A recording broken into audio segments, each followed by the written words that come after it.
Welcome to the course. Hi, I'm Steve Ballinger. I'm the instructor of the course, and everything you're going to learn about I've lived all throughout my life and have really honed and made this a big part of my life, all these different best practices and tips. But let's start by asking a question. Do you work to live or do you live to work?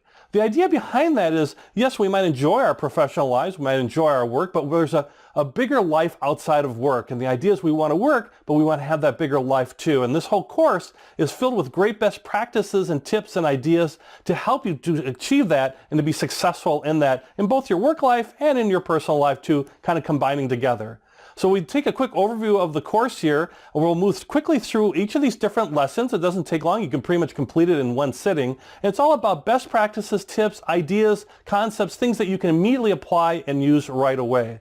We start with email and telephone and managing voicemail and really reducing your email and voicemail by 90%. And that's so critical because those are two areas that if you just reduce that a tremendous amount would really have a big impact in letting you have more time to focus on more important things. So we start with those two heavy hitters and then we go through the rest of the course with all these other great ideas. Some will be more impactful for you than others.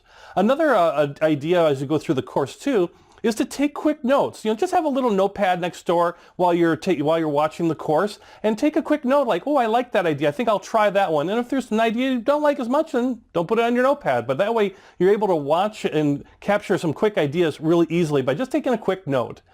We finished the course with next steps and what to do next as far as getting going going forward with these next steps plus a bonus step too, so you can start implementing these ideas right away. And that's the idea, is you learn it and you can use it that evening or the next day.